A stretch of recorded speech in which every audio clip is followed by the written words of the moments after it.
This is the Heroic Voice, where I talk to comic book creators, people I've worked with, other interesting people about the history of comics, superheroes, and the current state of the comic book industry. I also discuss current and upcoming projects, current events, and any other topics my guests might be interested in talking about. So subscribe and hit the like button. Help me grow this channel and promote indie comic book creators, publishers, and other people affiliated with the comic book industry. Your comments are appreciated. Get to it and leave feedback, good, bad, and otherwise. I am your host, Dennis Maloney, writer, publisher of the Heroic Multiverse, where we spotlight good girls, bad girls, super babes, and superheroics in a classic, kind of golden agey style. Grab some snacks and enjoy. This is the Heroic Voice.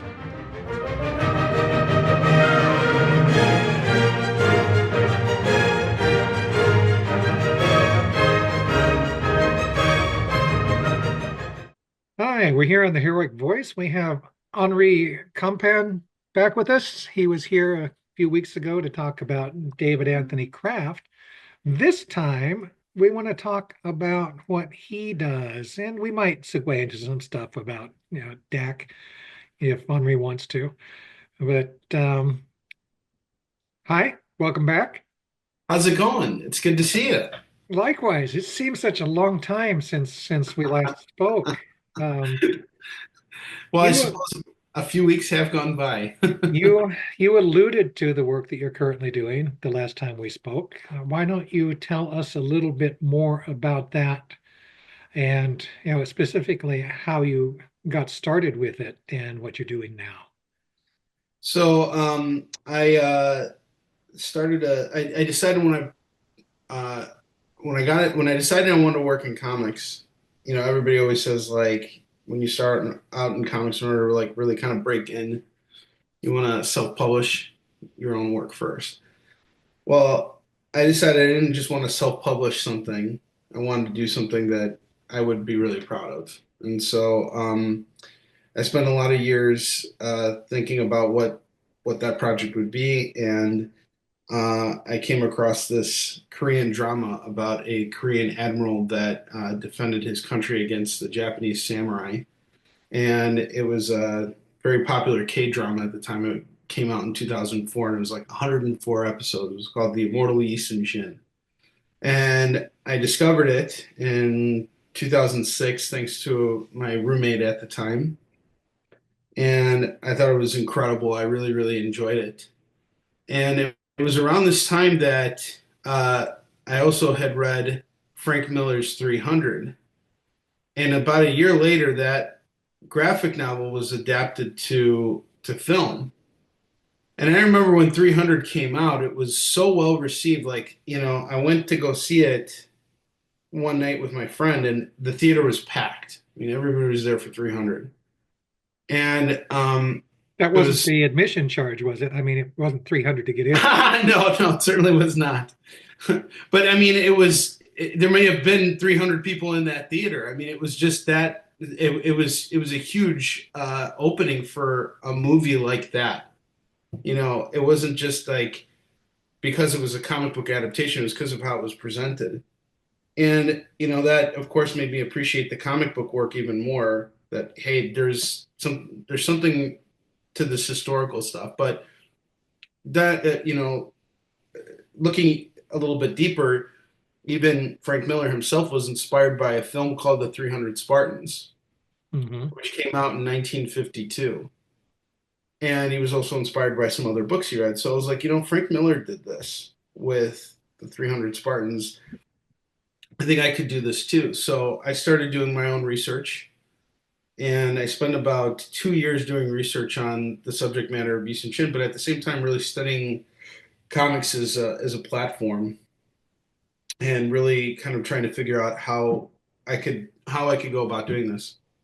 I was looking at a lot of like Vertigo comics at the time because that was like what was hot, like um, titles like Sandman and Preacher and Hellblazer, and these were just ongoing comics. And of course, I didn't have any experience back then, so I didn't know any better. And so initially I was going to make Yi Soon Shin a 60 issue miniseries. And, and the first battle would actually occur in the sixth issue of the book because there would be all this buildup and all kinds of stuff. So while I was doing all this research, I was also working a full-time job, and that was kind of how I was throwing away money. Is back then this was before the days of Kickstarter, so I was bootstrapping, and the plan was to bootstrap this, but to really make it a production, not just like, hey, here's this self-published book, to try and jump onto something else. Like I really wanted this book to matter. I really wanted this to be something that allowed me to stand out as a creator. And I invested everything, my time, my life, my energy, all into this. And um, I realized pretty early on that I needed some direction. So I went to my college professors who sort of mentored me at first, but they were busy, and so the funny thing was the one thing they did for me, it was two gentlemen, Mort Castle and Len Straczewski. Len Straczewski worked at Malibu Comics and he created Prime. Mort Castle, he does a lot of stuff with Red Giant Entertainment now, and he did Texas Chainsaw Massacre, wrote some Batman. Len wrote JSA. These guys had some. Uh, they had a pretty firm background in comics. And I remember sitting with Len in a cafe and telling him my idea to make Yi Soon Shin a 60 issue series. And he was like, "Are you out of your mind?" He's like, "No one is going to stay on board for 60 issues of this book." He goes, "Have you ever read Watchmen?" And I'm like, I rolled my eyes. I was like, "Yeah, kind of. I got like halfway through it and then I just kind of lost it." He's like, "No, you need to stop and go back and reread Watchmen. You have to understand the pacing of this and everything. And, you need to make this maybe 4 issues total, maybe eight." And I decided to settle on 12. So Yi Soon Shin went from being 60 issues now down to 12. And um, that really helped because now I was able to kind of focus in on what really needed to happen. We went directly right into the war and right into the conflict, right into the battle. And I managed to put together a creative team with the money that I had been putting aside, and we put together a really fantastic book, the first issue of Yi Soon Shin, and I was really pleased with the artist we hired. His name is Giovanni Timpano, and since working on Yi Soon Shin, he graduated first. He started working at Dynamite, and he was the regular artist on the Shadow for a bit, and then he did a Shadow Batman crossover. He did a Justice Inc. Miniseries with Michael Uslan, the producer of the old Batman movies, of all the Batman movies, pretty much. And he also did Lone Ranger and Green Hornet. Like he did all these different things, and then he went off to go work on Call of Duty. So that was our initial artist. That's our artist Emeritus, and then our colorist is Adriana De Los Santos. She's been with us this entire time. She's based in Argentina, and she's just really incredible digital colorist. And she just puts so much effort and time into every single page of the book. And finally, we have a letterer named Joel Saavedra, who I've been working with for well over 15 years now. And we had this great team. We put out a first issue, and now the thing was to find a publisher. So we started submitting, and we weren't getting any responses. And we got a couple rejections finally, and they came from uh, Dan Botto from Slave Labor Graphics. He gave us a real good rejection letter where he showed me that he actually read it, and he said, "There's no women in this book.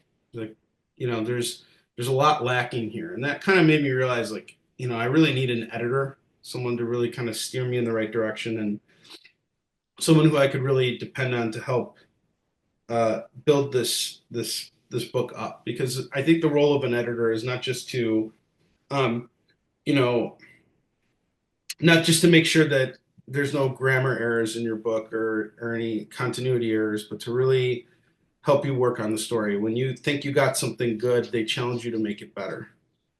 And that's where I think, um, you know, that's where David Anthony Kraft came in. So I actually became friends with Jim Salicrup on Facebook because I was reading some old Spider-Man comics, and I was like, I should friend him on Facebook. So I became friends with Jim, and I asked him if he wanted to edit Yi Soon Shin, and he was like, I'm working on at paper cuts. I'm really busy, but I have a friend, David Anthony Kraft, who might be interested. So I reached out to Dak, and he asked me to send him some stuff, and so I sent it to him. And then a couple months went by, and I reached back out to him and I said, do you want to come on and work on this? And he said, yeah, sure, why not? And That sounds like he, Dak. Yeah. yeah, well, he came in and initially he read the script, and man, he like really, he really like picked it apart. And the thing was, is he knew my restrictions on it. Like the art was done, so we were going to go back and change the art. But what we could do was um, punch up the story as much as possible to get this ready for where we were going to take it. And he was very thorough. And it was his idea to add the subtitle Warrior and Defender to Yi Soon Shin, because if we would have just called it Yi Soon Shin, no one would have known what that is. And so Warrior and Defender kind of defined that.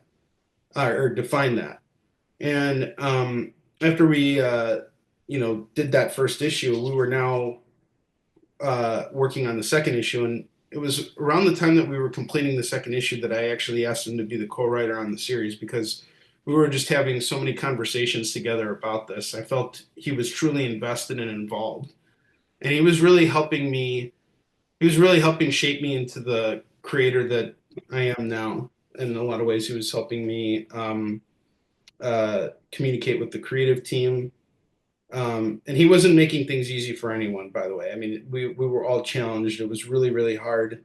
I know I was pushed to my limits and beyond, but it really was necessary. I don't think I would be able to do the things that I'm doing now if I didn't have that kind of guidance. And Yi Soon Shin was my only series that I worked on for a very long time, because Dak and I really put a lot of focus on everything we were doing on that book. It's a 12 issue series, and we got up to issue 10. And unfortunately, in the middle of production on issue 10, that's when Dak passed away. And it was kind of rough because the production on that book was really slow because of COVID. And I, I finally figured out how to make money doing Yi Soon Shin by going to conventions and selling books. And what I've been doing for the last 10 years is just constantly reprinting books. Like the first issue of our series is now sold 25,000 copies, Quite a few. just from going from just selling and reselling it. And in total, the total amount of units we sold with the series is like over 150,000 copies.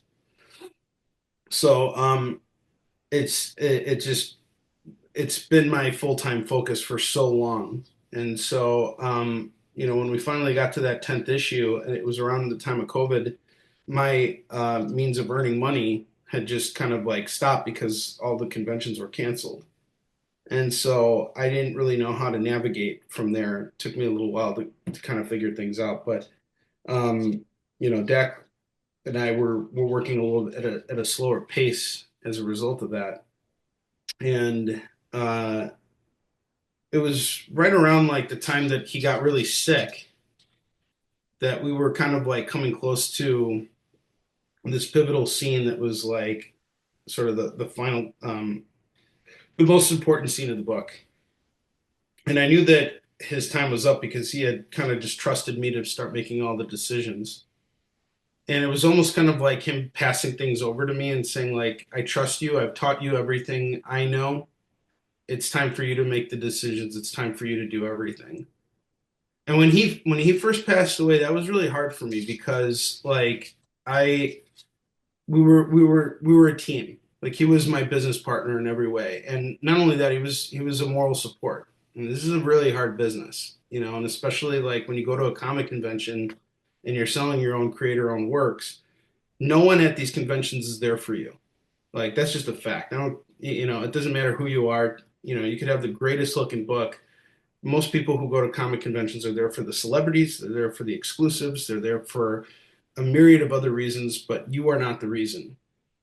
And that's not a bad thing. That's actually a really good thing, but it's still really morally hard and difficult at times. So Dak was always the person that was kind of like in my corner. He was sort of like, uh, you know, he was like my coach. He was Mickey in the corner, for Rocky.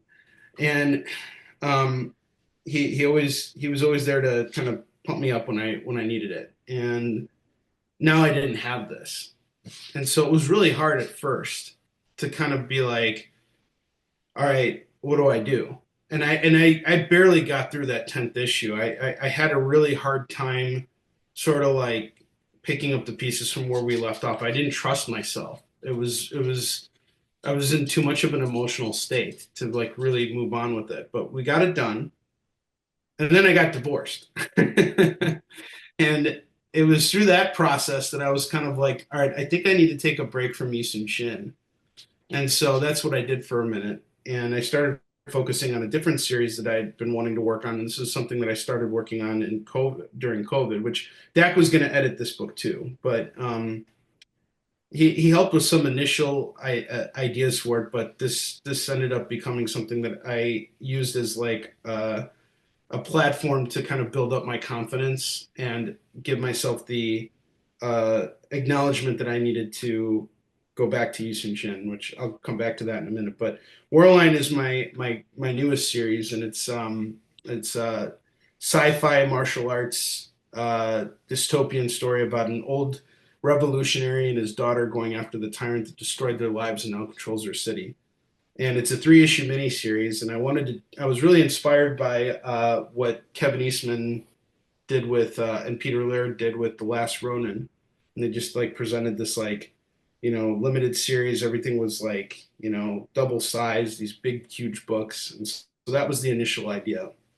And then I was kind of like, I'm used to sticking to the typical comic book form, and I think it's just easier for readers to be able to put or collectors to put it in bags and boards. So I stuck to the regular size books uh, for it, but I really just kind of allowed myself to really trust myself, and taking that step away from Yi Sun Shin was really important because I had to show myself that I could carry on what Dak had taught me on to something completely different.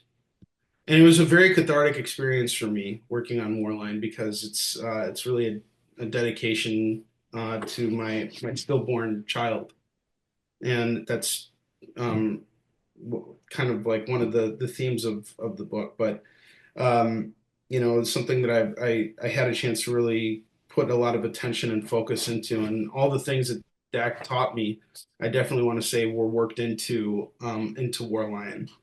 And I managed to find a really great artist for it. His name is Dexter Wee, and he's actually going to be coming on to help us finish Yi Sun Shin. He's going to be the new interior artist for the last two issues. And we've been working together since 2021, and he's just fantastic. He's got a very strong understanding of sequential storytelling, and he's just really super talented, based in the Philippines. And he's very flexible. At first, I was drawing the layouts for him because that's something that Dak and I were doing a lot on Yi Sun Shin. But Dexter has shown me that he just gets it, and so now I've been able to kind of take a step back from doing sequential, or sorry, from doing all the layouts for the books, and I kind of just trust him. And if something's not right, I just ask him to fix it. Like if a pose is not right, I provide reference. But he's mainly handling all the storytelling responsibilities. And we brought on a really great colorist. His name is Steve Cannon. He's done some work for Scout, and he recently won an award for the series he worked on. Recently won an award, and he's just a very talented guy. And once Dak passed away, I knew I needed another editor, but I needed somebody that would be more that would kind of help me stay in, that would kind of keep things moving, so to speak, not allow me to kind of fall into these dark places. And so I met Chuck Pino at a convention in Texas in 2017, and just the friendliest guy. But we really started to get to know each other during COVID because he was doing a lot of live streams and things like that. And we started doing interviews, and he interviewed me one day on his show, and he started asking me some really great questions. And I was like, I really like what this guy has to say, and I like his approach. And a few months after Dak had passed away, I told him, that I was looking for an editor to help me with Warline, and we had a conversation. And I really liked what he had to say because he got things moving. And after that, it's been really interesting because the role of the editor, again, we were talking about it, is to kind of push the narrative and to push uh, to higher levels. So whenever you think something is good, the editor is there to push to a higher level. Well, Dak has taught me so well that now I'm pushing myself to a higher level. So sometimes when I see myself in a situation where, hey, this is where the story's going, I'll stop and I'll say, no, I can do better here. And that's what I want to say that Dak really imparted in me. Even though I know that we kind of like we're not necessarily talking about him, but that's how much of a profound impact he had on me. And so with Warline, it really forced me to just stop. I can't tell you how many times I had to stop myself and say, okay, I think I could do better here. And if anything, it was Chuck who was kind of being like, you know what? If you're gonna get too complex here, it's not gonna it might also deter the audience. So that was something I will say that he did a really great job of, is just kind of like reining me in a little bit when I was really trying to challenge myself, because there'd be times where I'd like get stuck unnecessarily on things and overcomplicate it in my head. But again, that's the role of an editor, is to kind of keep things moving as well. So in a lot of ways, I want to say Dak is still within me, because so much of what he taught me I'm still utilizing, especially when like I'm scripting and in that final phase of like looking at pages and looking at lines of dialogue. Like I remember what Henry Vogel was talking about during our last interview about like picking apart like one line of dialogue, nuke them until they can be nuked no more, and Dak took out that one line. I mean, there were so many conversations we had like that, and so many decisions that I've made since. But I feel him kind of guiding me in a lot of ways. I can, have those conversations, and that's important, because this guy was not just, like I said, he was like a partner for me on this, but he was also kind of like a guiding force for me in terms of making sure that the work I was doing was the very best work that I could possibly put out there. And so now we're coming back to finish Yi Soon Shin, which has been a book that we've been producing since 2008 officially. And I'm really looking forward to finishing the series. I feel like I've learned a lot from finishing Warline. We did the third issue will be out in 2025, and hopefully we'll be able to get the next issue of Yi Soon Shin out as well. So I'm really excited about that. And yeah, we're just going to be hitting the convention scenes hard, and really trying to get as many books as we can out there. That's great. The convention, I've not got back in the convention swing yet. I need to do that at some point, but there are other things to worry about. It sounds like you're happy with Warline. Is that a fair take? Yeah. Yeah, yeah. Yeah. And two issues are out, right? 10 issues of your original project are out.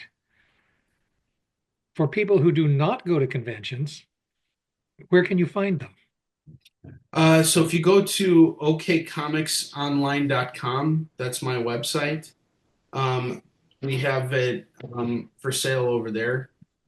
And I also do. I'm also reselling comics on the side too. So, you know, working in comics is a full-time job for me. And one of the great things that came out of COVID was once conventions were out of the picture, I had to kind of like pivot. And at first, I was doing some freelance work, and that really wasn't like something that I was really feeling. But I was watching this live stream of another comics retailer. Her name is Jen King. She's, got a comic shop based out in Texas, and she was doing this live stream sale where she showcases a comic, talks a little bit about it, gives a price, people make claims on it, and I was like, I didn't get it at first. Like I didn't think, wow, this is something I could be doing. But Jen and I had formed a relationship because she was actually selling my books on her live streams. And so months had passed, and finally, like around fall of 2020, I was just like, you know what? I want to sell comics again. Like I'm sick and tired of there not being any conventions. This is how I know how to make money. Like we get into the creative side because we love it. I make comics because I love comics. But to make money, I have to sell comics. And I decided I wanted to sell comics. So, like Thor, or like Donald Blake, slammed his rod into the ground and turns into Thor. I slammed my rod into the ground, and I suddenly found myself with all these collectible comics. And I purchased a bunch of collections, and I started reselling. And so I continue to do it now every week.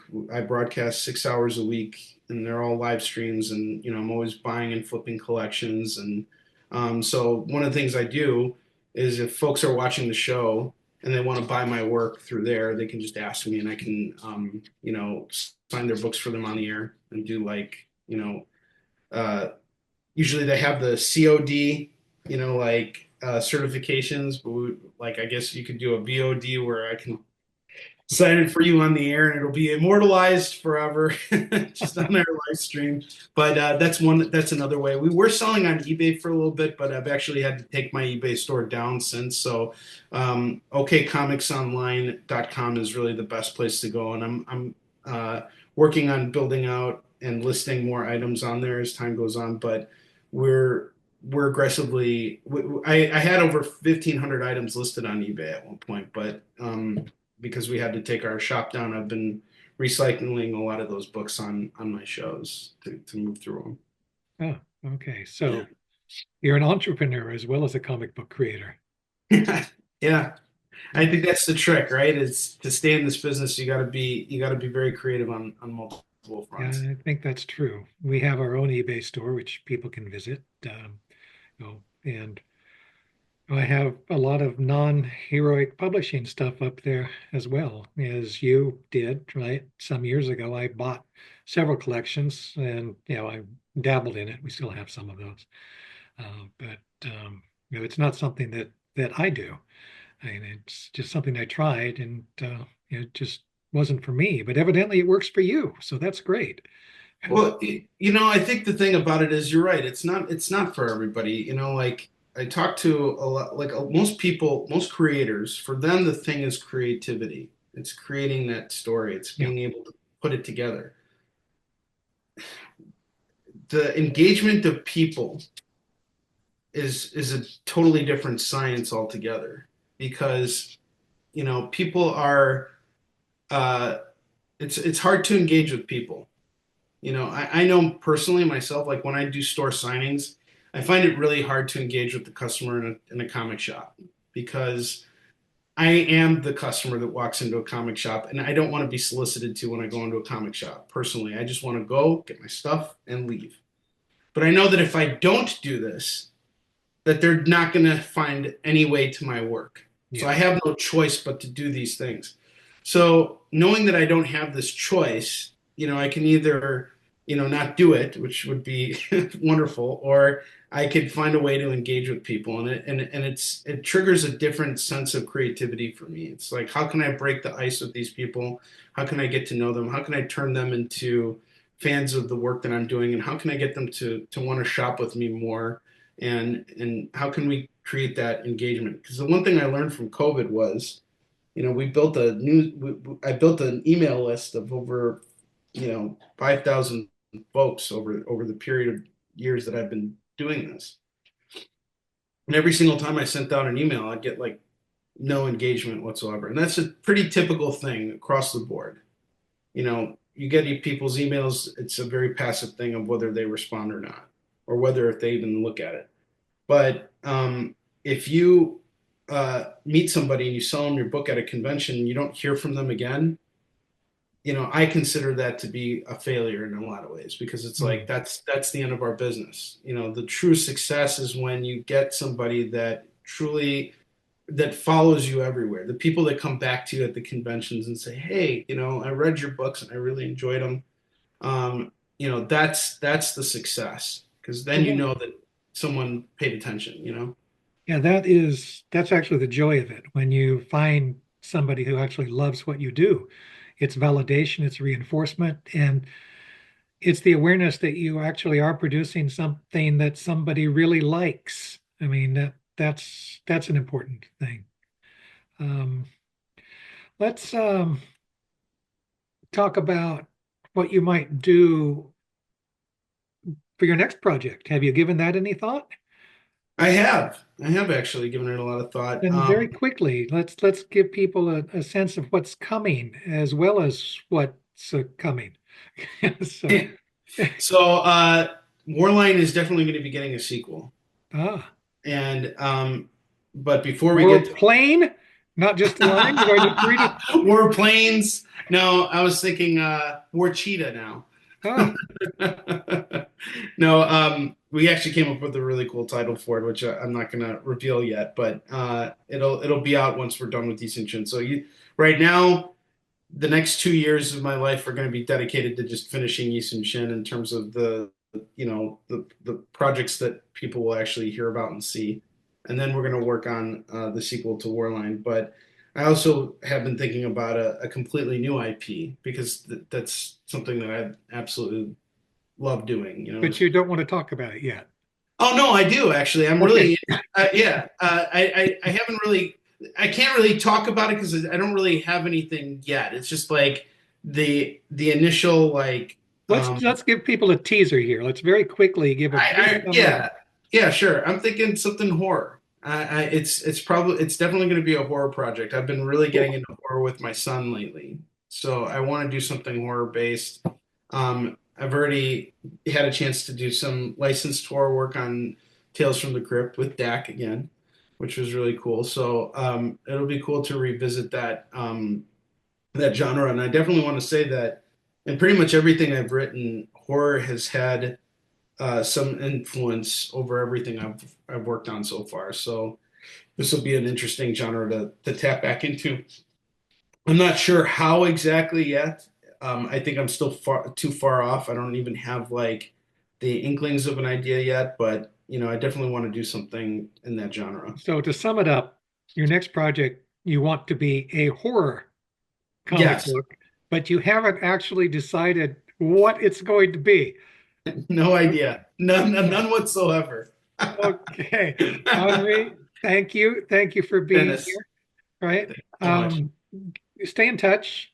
When Yes, you started working again on your original project, we should, go back to it I and would love get that. some more information. So, Absolutely. all right. And I want to encourage people to like this if you like it, to subscribe, and by all means, share this with people. We want to build up our fan base. We've got a lot of great interviews here and more coming up. So, Henri, good night. Dennis, thank you again, sir. Bye bye. Yeah, see ya.